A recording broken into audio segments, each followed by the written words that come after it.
Hey guys, it's Courtney. Today I'm going to be using the Maple Leaf Slimline Panel Die by Trinity Stamps, and we're actually going to be making two very simple cards today. Now, this die cuts out your panel and the little openings of the leaves. So I went ahead and cut this from Nina Desert Storm cardstock, which is probably my favorite cardstock to use other than the Nina Solar White, especially for fall themed cards. Now you can see that it cuts out kind of like an outline of the leaf, which I'm not going to be using for this card, but I will be using for another. And I just popped out all of those little pieces. My Gemini, I think, might be on its last leg because it was moving really slow and it's not cutting all the way through the first time. So for my card base itself, this is another piece of Nina Desert Storm, and I'm going to be using some Distress Oxide inks to do some ink blending. Now, my ink blending is not going to be perfect. It doesn't need to be perfect. For this, I just want to add some fall colors to the openings of where the leaves will be. So I'm going to start off with my green, and then I'm going to move to the Wild Honey, and I'm going to make sure that that is right near the green, because I don't want to mix the green and the red.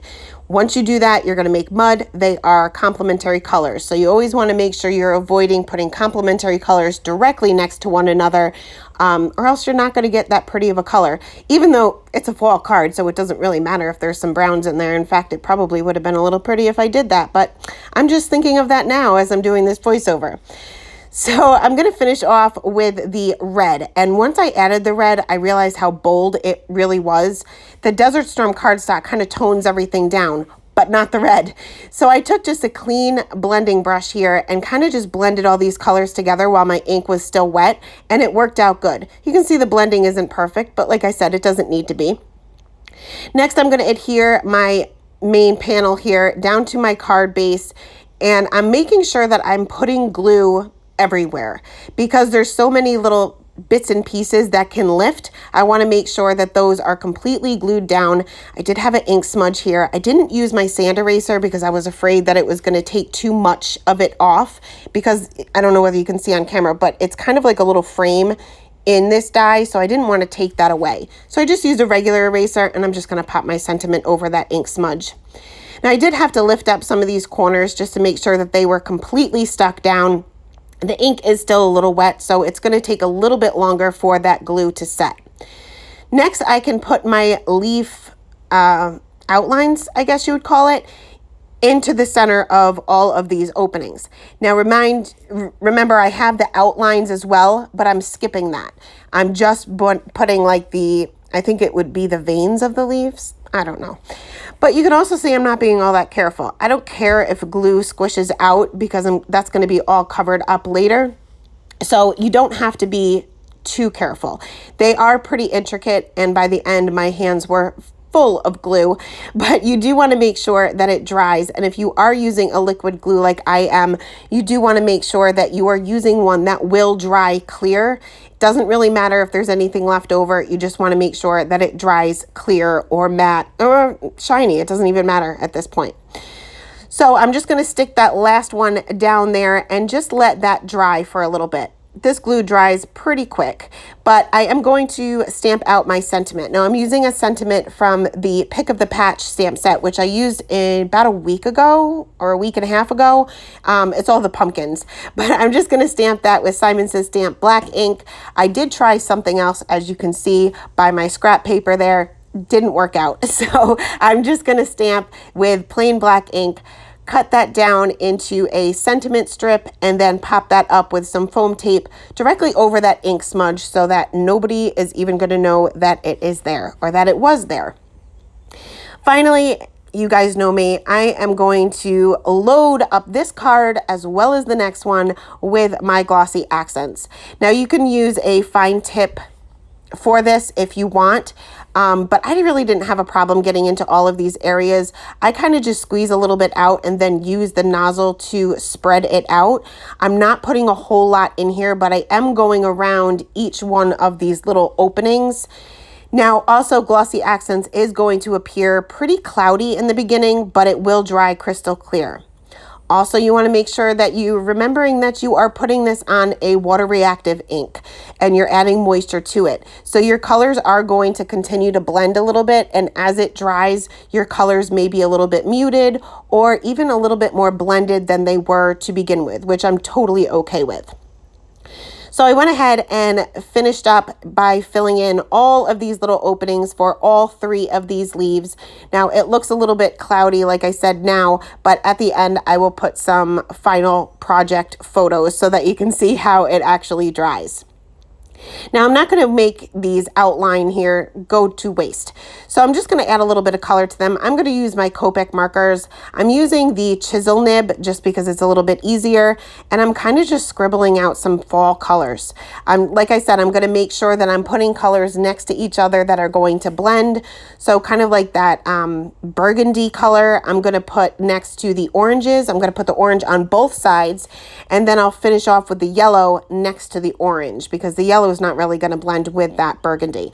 Not that it's going to make too much of a difference. These outlines are pretty thin, so if you don't blend it perfectly, it's not that big of a deal. It's a fall card. It's not supposed to be perfect. Well, it's handmade too. Still not supposed to be perfect. So next I am going to take a piece of the Neenah Desert Storm once again.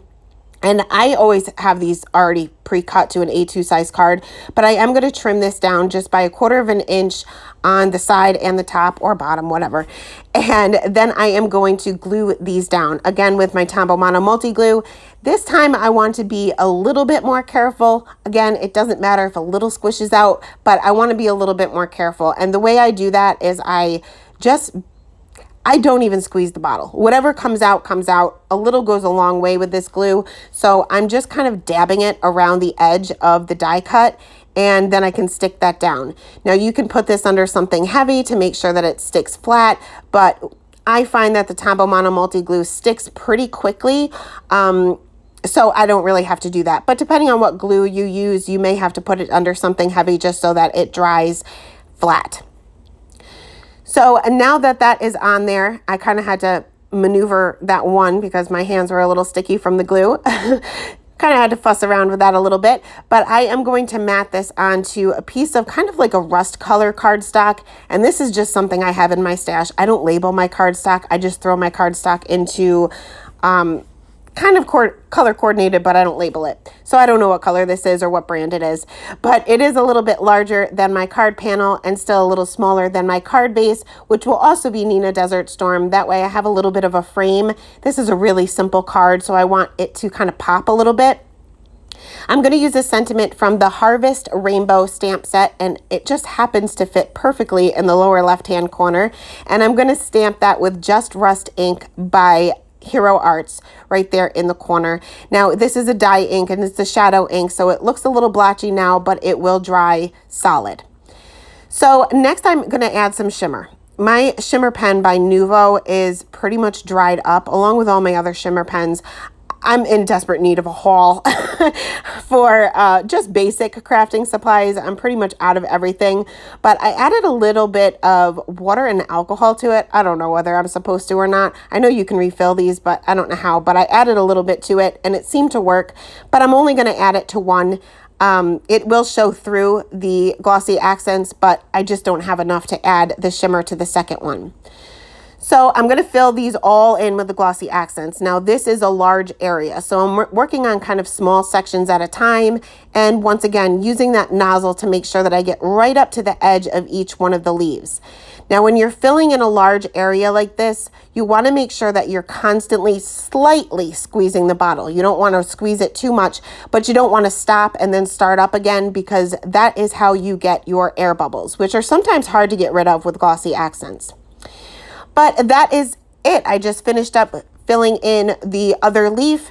And like I said, it looks really, really cloudy now. But the still shots at the end with the final projects, you'll be able to see how clear it is and how the outline of the leaf just gives enough. But that is it for today. 2 very simple fall cards. As always, I will leave the supplies listed in the description box below. Thank you guys so much for stopping by today and have a great day. Bye.